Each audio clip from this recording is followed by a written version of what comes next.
Good morning to all. మనం ఈరోజు ఈ వీడియోలో మొదటి సంవత్సరం మొదటి సెమిస్టర్ సిలబస్లో ఉన్నటువంటి 4వ యూనిట్ గురించి తెలుసుకుందాం.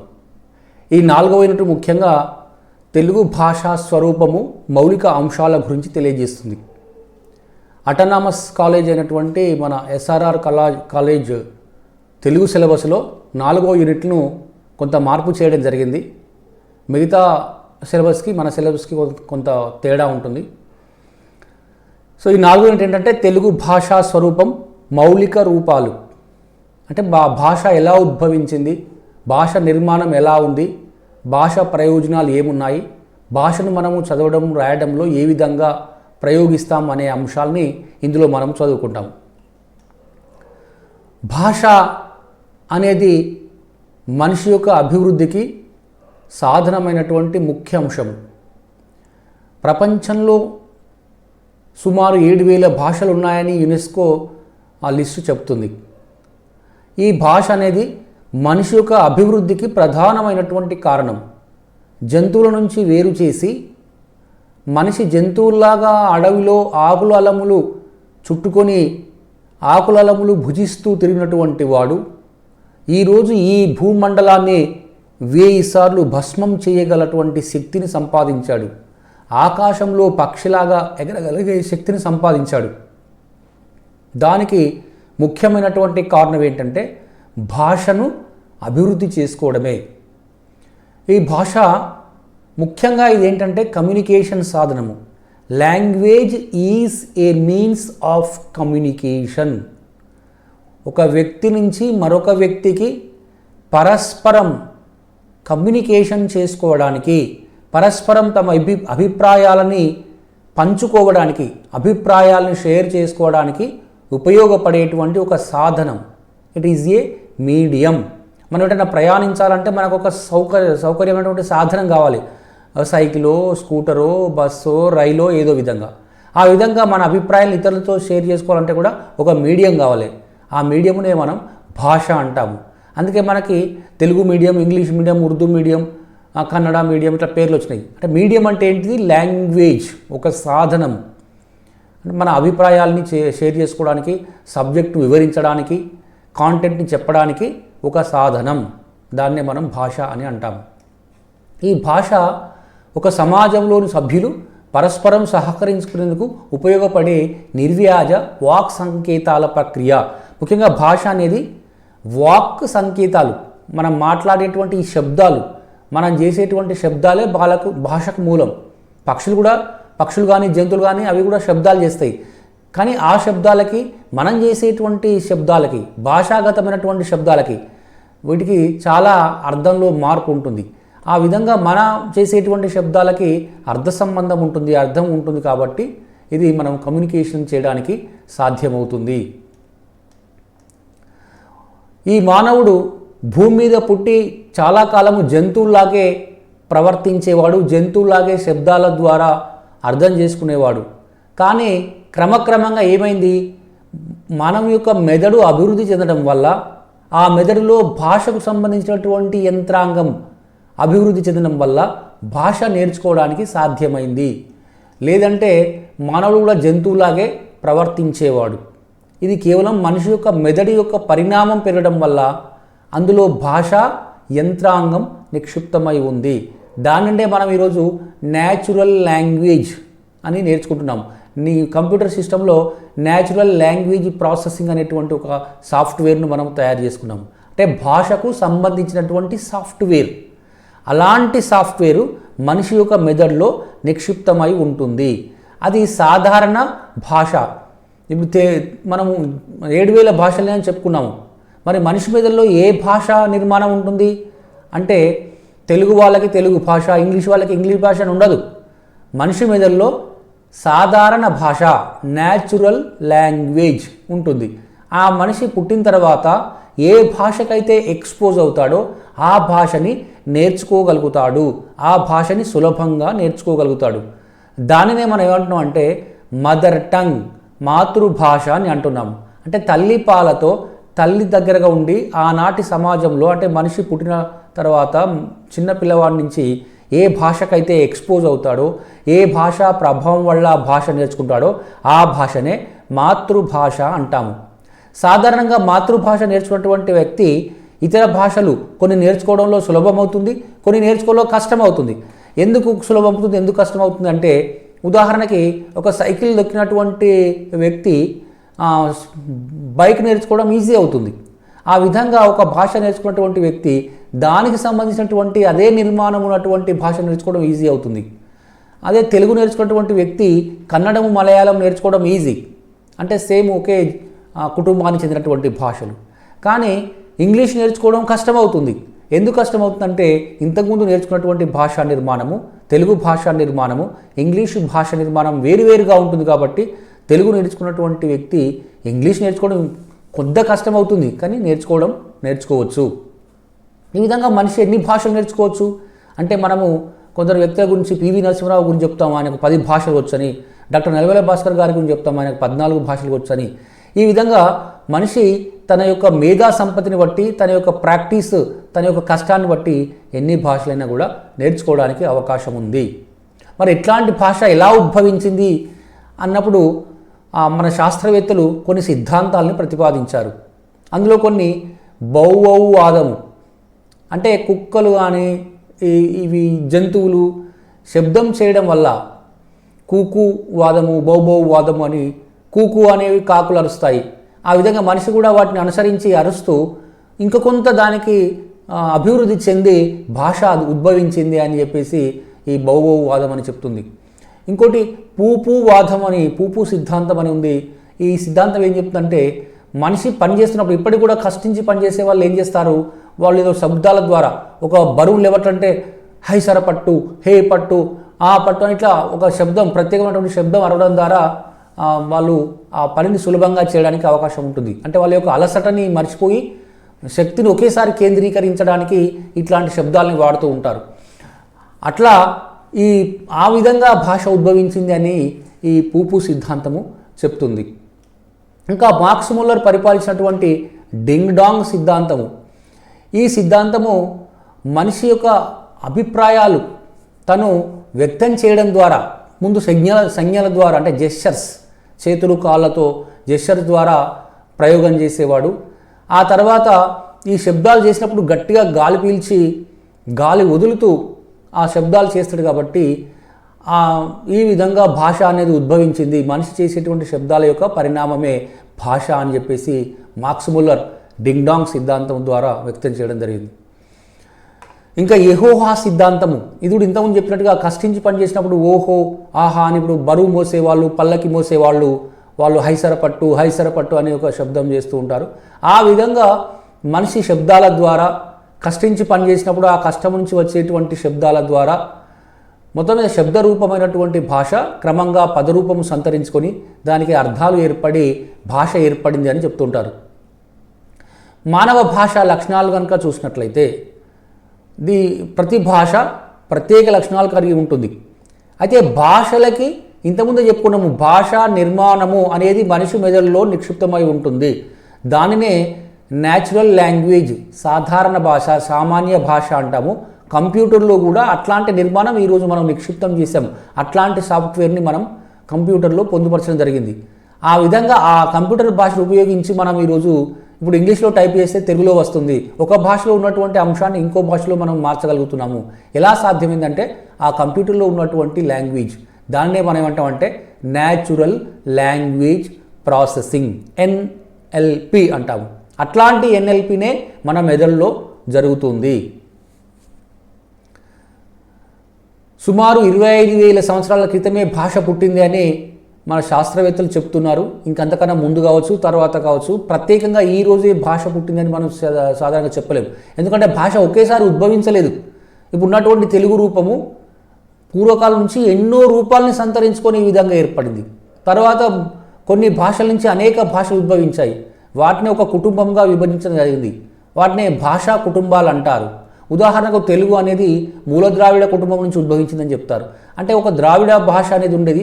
ఆ ద్రావిడ భాష నుంచి దక్షిణ భారతదేశంలో ఉన్నటువంటి తెలుగు, తమిళం, మలయాళం, కన్నడం, తులు, తొద, పెంగో, కొండ ఇట్లాంటి 21 భాషలు ఇంకా అంతకుముందు ఇంకా కొన్ని ఉండేది, కొన్ని విలుప్తమైపోయినాయి అని చెప్తూ ఉంటారు.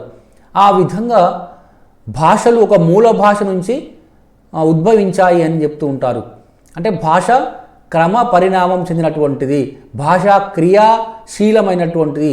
ఒక నది ప్రవహిస్తూ ప్రవహిస్తూ ఏ విధంగా తన రూపాన్ని మార్చుకుంటుందో, ఎటు పల్ల ఉంటే నీళ్లు అటు వెళ్తాయో, ఆ విధంగా భాష కూడా స్థిరంగా ఉండదు, అది ఎప్పుడూ మార్పు చెందుతూ ఉంటుంది. భాషలు మాట్లాడేదాన్ని బట్టి, వాళ్ళ పరిస్థితులను బట్టి, అక్కడ ఉన్నటువంటి అవసరాలను బట్టి భాష మార్పు చెందుతుంది. ఉదాహరణకి మనకు ఇంగ్లీష్ భాష మన దేశంలోకి రాకముందు మన తెలుగు భాష ఉన్నటువంటి స్థితి వేరు. ఈనాడు ఇంగ్లీష్ భాష విస్తృతంగా వచ్చిన తర్వాత ఈనాడు మనం మాట్లాడుతున్నటువంటి భాషలో అనేక ఇంగ్లీష్ పదాలు చేరినాయి. ఇప్పుడు బస్సు, రైలు, రోడ్డు అని అనేక పదాలు మనం వాడుతూ ఉన్నాము. మనం మాట్లాడే భాషలో కూడా పద నిర్మాణంలో కూడా కొన్ని ఇంగ్లీష్ వాక్యాల్ని కలిపి వాడుతున్నాము. ఇలా మనకు తెలియనటువంటి ఎన్నో పదాలు, కొన్ని పదాలు మెడికల్కి సంబంధించినటువంటి, టెక్నాలజికల్ సంబంధించినటువంటి, ఇప్పుడు కంప్యూటర్ అనేటువంటి పదం మనకు వేరే భాషల నుంచి వచ్చింది. సెల్ ఫోన్ అనేటువంటి పదం, సాఫ్ట్వేర్ అనేటువంటి పదం, సిగ్నల్స్ అనేటువంటి ఈ పదాలన్నీ కూడా అంటే మనిషి అవసరాన్ని బట్టి భాష అనేది మార్పు చెందుతూ ఉంటుంది. మానవ భాష లక్షణాలు ముఖ్యంగా ఈ 7 లక్షణాలు ఉన్నాయని చెప్పేసి మన శాస్త్రవేత్తలు, భాషావేత్తలు అంటాము. భాషా శాస్త్రవేత్తల్ని భాషావేత్తలు, లింగ్విస్ట్స్ అని అంటారు.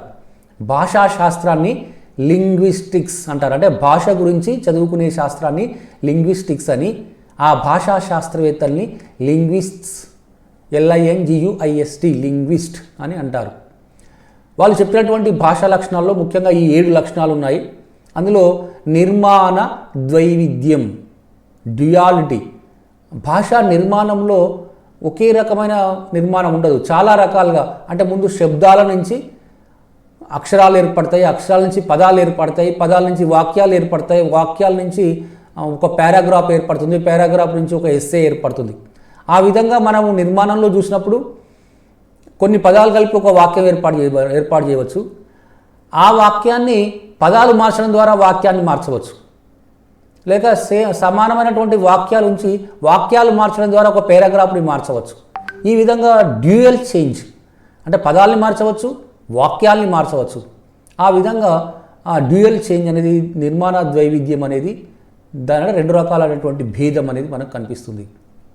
తర్వాత ఉత్పాదనా శక్తి, ప్రొడక్టివిటీ అనేది ఉంటుంది భాషలో. ఒక చిన్న పిల్లవానికి మనం అన్ని నేర్పించాం, కొన్ని వాక్యాలు మాత్రమే నేర్పిస్తాం. కానీ ఆ పిల్లవాడు ఏం చేస్తాడు, ఈ పాత వాక్యాలను ఉపయోగించి కొత్త వాక్యాలని తయారు చేస్తాడు. ఉదాహరణకి చిలుక గాలిలో ఎగురుతుంది అని చెప్పామనుకో, అప్పుడు ఇంకా ఇతర పక్షులు కూడా గాలిలో ఎగరగలవు అనేటువంటి వాక్యాల్ని నిర్మాణం చేయగలుగుతాడు. మనము అన్నం తింటాము అనేటువంటి ఒక వాక్యం ద్వారా ఇంకా తినేటువంటి పదార్థాలన్నీ కూడా మనం తినగలుగుతాం అన్నటువంటి ఒక కొత్త వాక్యాలని కూడా అతను తయారు చేయగలుగుతాడు. అంటే ప్రతి వాక్యాన్ని మనము చెప్పాల్సిన అవసరం లేదు.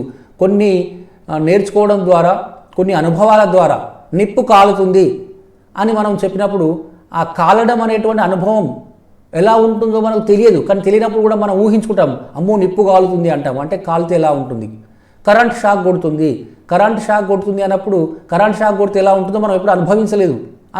అనుభవించినప్పటికీ కూడా కరెంట్ షాక్ కొడితే ఎలా ఉంటుందో దాని యొక్క అనుభవం మన అనుభూతిలోకి వస్తుంది. కాబట్టి మనం దాని దగ్గరికి వెళ్ళాం, దాన్ని ముట్టుకోం.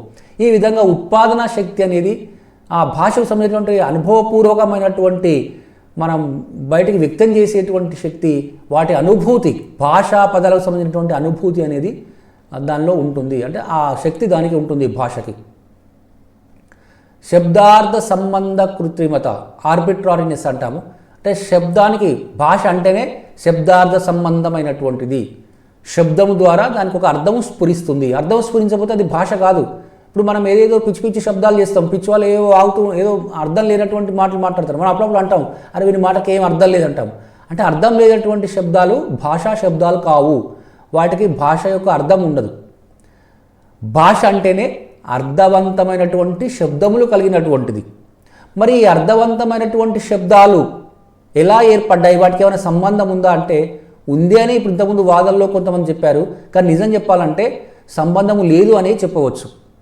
సంబంధం ఉంటే ప్రపంచంలో ఉన్న ప్రతివాడు అర్థం చేసుకోవచ్చు కదా. ఇప్పుడు మనం అన్నం తినుము అని అన్నాం అనుకో, తెలుగు భాషలో అన్నము అంటే ఇది, అంటే ఈ పదార్థం, తినడం అంటే మనం స్వీకరించడం అనేది మనకు అర్థమవుతుంది. అంటే ఆ పదాలకి ఆ శబ్దాలకి అన్నం తినడం అనే శబ్దాలకి అర్థం స్వీకరించడం, భోజనాన్ని స్వీకరించడం అనేది మనకు అర్థమవుతుంది. అదే తెలుగు భాష రానటువంటి వాడి దగ్గరికి వెళ్ళి ఏం చెప్పకుండా సైగ చేయకుండా అన్నం తిను అన్నం అనుకోండి, వానికి దాని అర్థం స్ఫురించదు. అంటే దాని మీనింగ్ ఏందో వానికి తెలియదు. అట్లనే మనకి ఇంగ్లీష్లో ఎన్నో ఉన్నాయి, వాళ్ళు ఎన్నో మాట్లాడుతుంటే కూడా మనకు వాటి అర్థం స్ఫురించదు. మనకు రానటువంటి భాషలు చైనీసు, జపానీస్ భాషలు ఉన్నాయి. వాళ్ళు మాట్లాడుకుంటుంటే ఆ శబ్దాలే వినబడితే తప్ప అందులో ఉన్నటువంటి అర్థం మనకు స్ఫురించదు. ఒకవేళ సంబంధం కనుక ఉన్నట్లయితే, అర్ధ శబ్ద సంబంధం కనుక ఉన్నట్లయితే శబ్దాన్ని బట్టి అర్థం మనకు స్ఫురించాలి. స్ఫురించలేదు కాబట్టి భాషలో శబ్దార్థ సంబంధము లేదు అని చెప్తుంటారు. కానీ కొన్ని ఉంటే ఉండవచ్చు. వక్త, శ్రోత, విపరిణామం. అంటే వక్త అంటే మాట్లాడేవాడు, శ్రోత అంటే వినేవాడు. ఇందులో రెండు రకాలుగా, అంటే ఒకడు మాట్లాడుతుంటే ఒకడు వింటాడు, మళ్ళీ తర్వాత వాడు మాట్లాడుతుంటే ఇంకోడు వింటాడు, ఇతను ఎదుటి వాడు వింటాడు. ఈ విధంగా పరస్పర సంభాషణ ద్వారా భాష జరుగుతుంది. భాషలో పరస్పర వినిమయం ఉంటుంది. ఒక వ్యక్తి ఏదో మాట్లాడతాడు అనుకోండి, దానికి ఉత్పత్తి చేస్తూ దానికి కొత్త రకమైనటువంటి వాక్య పదాలు చేస్తూ ఎదుటి వాడు మాట్లాడతాడు. ఈ విధంగా భాషని ఒక వ్యక్తి నుంచి ఇంకొక వ్యక్తి ప్రసారణ చేయవచ్చు. నా దగ్గర ఉన్నదే నాకే కాకుండా నాది వేరే వాళ్ళకు కూడా నాకున్నటువంటి భావ వ్యక్తీకరణ, ఆ సమాచారం అనేది వేరే వాళ్ళకు చేయడానికి ఈ భాష తోడ్పడుతుంది. ప్రత్యేకత, భాషకు ప్రత్యేకత అనేది ఉంటుంది. ఇంతకుముందే చెప్పినట్టుగా ప్రేరణ, శబ్దార్థ సంబంధం లేనటువంటిది భాష. ఏ భాషకు ఆ భాషే ప్రత్యేక లక్షణాలు కలిగి ఉంటుంది. మీరు ప్రపంచంలో ఏ భాషలైనా తీసుకోండి, ఒకే కుటుంబం నుంచి జన్మించినటువంటి తమిళ్, మలయాళం, కన్నడ, తెలుగు ఇట్లాంటి భాషలు తీసుకున్నప్పటికీ కూడా ఏ భాషకు ఆ భాషే సహజత్వాన్ని, స్పెషలైజేషన్, ప్రత్యేకతను కలిగి ఉంటుంది. అంటే ఈ భాషకు ఉన్నటువంటి అర్థాలు, ఈ భాషకు ఉన్నటువంటి శబ్దాలు దీనికి ఇంకో భాషకి సంబంధం లేదు. తెలుగు మాట్లాడితే ఇంగ్లీష్ వాళ్ళకి అర్థం కాదు, ఇంగ్లీష్ మాట్లాడితే తెలుగు వాళ్ళు, ఆ భాష వస్తే తప్ప అర్థం కాదు. ఒక భాష మాట్లాడినప్పుడు వేరే భాష వచ్చినటువంటి వానికి ఈ భాష అర్థం కాదు. అంటే ఏ భాష అయితే మనకు వస్తుందో ఆ భాషే మనకు అర్థమవుతుంది. ఆ భాష రాకపోతే అది మనకు అర్థం కాదు. కాబట్టి ఏ భాష యొక్క స్పెషలైజేషన్, ఏ భాష యొక్క ప్రత్యేకత ఆ భాషకే ఉంటుంది. తర్వాత లక్షణం ప్రేరణ, దూరత, డిస్ప్లేస్మెంట్. ఇప్పుడు పక్షులు శబ్దం చేయాలంటే ఏదో ఒక కారణం ఉండాలి. కుక్క అరవాలంటే దానికి ఏదో కారణం ఉంటే అరుస్తుంది, వట్టిగా అరవదు. ఈ విధంగా పక్షులని ఏదైనా ఒక జంతువు శబ్దం చేస్తుందంటే దానికి ఒక కారణం ఉంటుంది, దానికి ఒక ప్రేరణ ఉంటుంది, దానికి ఒక మోటివేషన్ ఉంటుంది. కానీ మనిషి మాట్లాడడానికి ఏ మోటివేషన్ లేకున్నా కూడా మాట్లాడతాడు. అఫ్కోర్స్ మోటివేషన్ ఉంటే మాట్లాడతాడు, మోటివేషన్ లేకున్నా కూడా 2, 3, 4 కలిశారనుకోండి, ఊరికనే పిచ్చాపాటిగా ఏదో మాట్లాడుకుంటూ టైంపాస్ కోసం మాట్లాడతారు. అదంతా దానికి అర్థం అంటే ఏం అర్థం ఉండదు, ఎందుకు మాట్లాడంటే ఏముండదు. సో భాష అనేది ప్రేరణ లేకున్నా కూడా వాడబడుతుంది. సాధారణంగా మనుషులు కలిశారంటే మాట్లాడుకుంటారు, దానికి ఏ ప్రేరణ అవసరం లేదు, ఏ కారణం అవసరం లేదు. ఇప్పుడు ఉదాహరణకి కాలేజీలో ఒక ప్రోగ్రాం పెట్టామనుకో, ఎవరైనా స్పీకర్గా పిలిచాం, మాట్లాడమన్నాం, అక్కడ ఒక కారణం ఉంటుంది. అప్పుడు ఆయన మాట్లాడతాడు ఆ అంశం మీద, ఒక అంశం ఇచ్చాము, ఆ అంశం మీద మాట్లాడతారు. దాన్నే మోటివేషన్ లేక ప్రేరణ, కారణం అంటాం. కానీ మనం నలుగురం కలిసినప్పుడు మామూలుగా మాట్లాడుకుంటాము, ఇట్లా నోరు మూసుకొని ఎవరు ఉండరు. ఆ మాట్లాడడానికి కారణం ఏంటి, అది ఎట్లా ప్రారంభమైంది, దానికి మూలం ఏంటి అంటే ఏముండదు. ఈ విధంగా భాష వచ్చు కాబట్టి మనం మాట్లాడుతున్నాం. తర్వాత సాంస్కృతిక ప్రసరణ. భాష అనేది ముఖ్యంగా భాష పుట్టిందే సాంస్కృతిక ప్రసరణ చేయడానికి, మనకున్నటువంటి జ్ఞానాన్ని మన తరాలకు అందించడానికి. మనం కనిపెట్టినటువంటి అనేక శాస్త్ర సాంకేతిక అంశాలని మనం పుస్తకాల రూపంలో ఈనాడు ప్రక్షిప్తం చేసి, పుస్తకాల రూపంలో ప్రింట్ చేసి మన తరాలకి మనం అందిస్తున్నాం.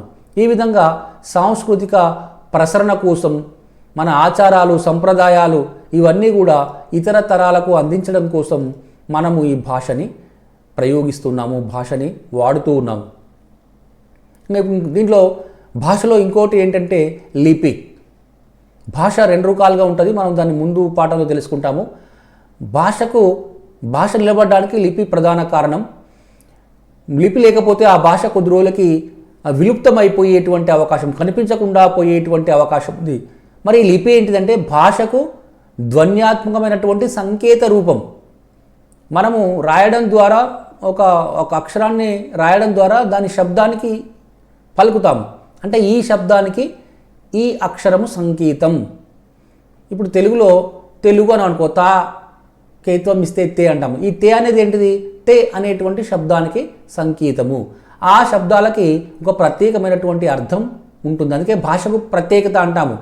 ఏ భాషకు ఆ భాష ప్రత్యేకత అంటాము అంటే ఆ భాష శబ్దాలు వేరుగా ఉంటాయి. ఆ శబ్దాలకు రాసేటువంటి రూపాన్నే లిపి అని అంటాము. మరి ఈ లిపి ఎలా ఉద్భవించింది అనే దాన్ని కూడా శాస్త్రవేత్తలు చాలా పరిశోధనలు చేశారు. ఆ పరిశోధనల ద్వారా మొదట్లో ఈజిప్షియన్, సుమేరియన్, చైనా అనేటువంటి 3 దేశాల్లో ముందు ఈ భాషా లిపి అనేది ఉద్భవించింది. తర్వాత వేరే దేశాలకు, వేరే భాషలకు ఇది ప్రసరించింది అని చెప్తారు. ఈ లిపిలో ముఖ్యంగా మనం 3 రకాల లిపులను చూడవచ్చు. లిపిలో ముఖ్యంగా 3 రకాలైనటువంటి లిపులు ఉంటాయి. ఒకటి పదలిపి, రెండోది అక్షరలిపి, మూడోది ధ్వనిలిపి. పదలిపి అంటే ఒక పదాన్ని సూచించడానికి ఒక సంకేతం ఉంటుంది. ఉదాహరణకు మనం చైనీస్ భాషలో చూస్తాం. ఇంకా ఎగ్జాంపుల్ చెప్పాలంటే 11 అని రాయాలనుకోండి, 11 అంటే మనం 2 గీతలు పెడతాము. 9 అని రాయాలనుకో, 9 అనేటువంటి 9 అనే ఒక అక్షరాన్ని రాస్తాం. అంటే ఒక అక్షరం ఏం చూపిస్తుంది? ఒక పదాన్ని చూపిస్తుంది. ఆ విధంగా దీన్ని అంటే ఒక పదాన్ని కనుక ఒక సంకేతం చూపిస్తే, అంటే లిపిలో రాసేటప్పుడు ఒక పదానికి ఒక సంకేత రూపం ఉంటే దానిని పదలిపి అని అంటాము. ముఖ్యంగా చైనీస్ భాషలలో ఈ పదలిపి మనకు కనిపిస్తూ ఉంది. ఇక్కడ మనకి చైనీస్ భాష ఇక్కడ చూడండి, ఇది చైనీస్ భాషకు చెందినటువంటి పదలిపి.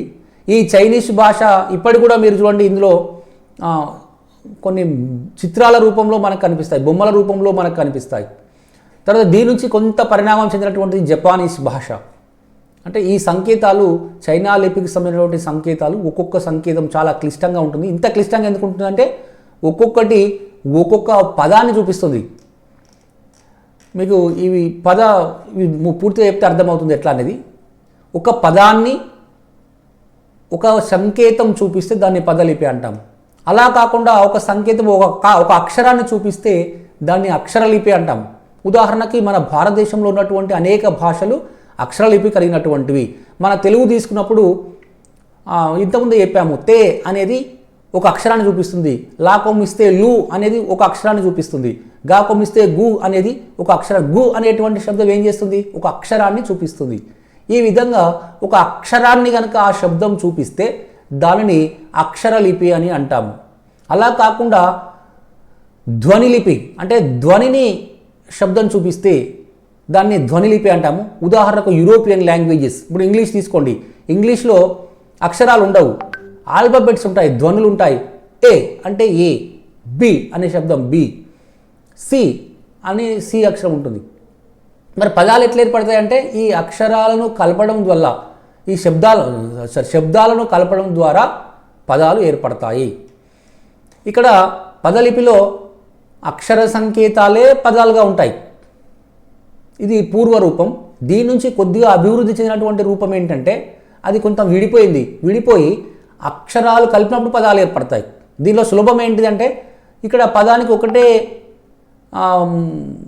లిపి ఉంటుంది, పదానికి ఒకటే సంకేతం ఉంటుంది కాబట్టి దాన్ని మార్చలేము. కానీ అక్షర లిపిలో ఏం చేస్తాము? అక్షరాలు మార్చడం ద్వారా పదాన్ని మార్చవచ్చు. ఇప్పుడు పుస్తకం అనేటువంటిది పుస్తకం అంటే 4 అక్షరాల ద్వారా ఆ పదం ఏర్పడింది. దానికి కొన్ని అక్షరాలు మార్చడం ద్వారా పుస్తకానికి, పుస్తకం కోసం, పుస్తకాన్ని, పుస్తకమును, పుస్తకముతో. ఇక్కడ ఏమైంది? అక్షరాలు మార్చడం ద్వారా మనం పదాలని మారుస్తూ ఉన్నాం. అంటే ఈ పదలిపిలో అట్లా మార్చడానికి అవకాశం ఉండదు. సో ఈ పదలిపి నుంచి కొంత అభివృద్ధి చెందినటువంటిది అక్షరలిపి. ఈ అక్షరలిపి నుంచి ఇంకా అభివృద్ధి చెందినటువంటిది ధ్వనిలిపి. అంటే ఇంకా కొంత లోపలికి వెళ్ళిందనమాట, ఇంకా కొంత విభజన చెందిందనమాట. ఈ ధ్వనిలిపిలో మనం అక్షరాలను కూడా మార్చడానికి అవకాశం ఉంటుంది.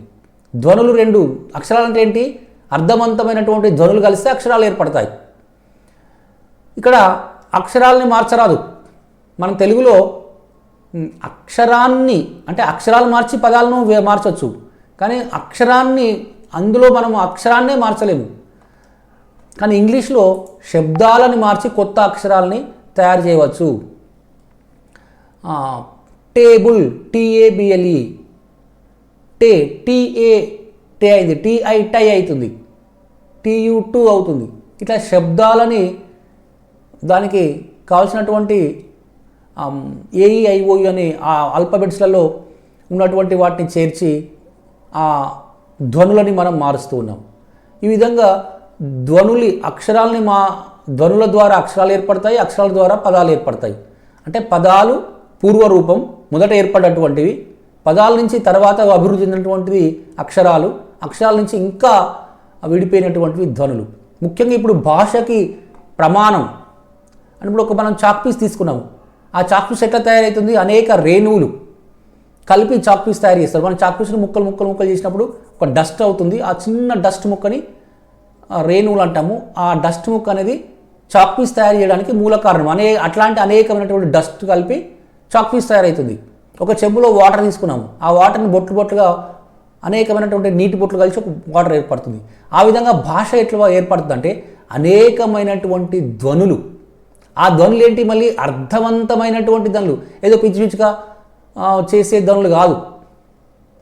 గమ్ పా అంటే గమ్ అనేటువంటి ఒక ధ్వని, పా అనేటువంటిది ఒక ధ్వని, టేబుల్ అని అనుకో టే అనేటువంటి ఒక ధ్వని, బిల్ అనేది ఒక ధ్వని.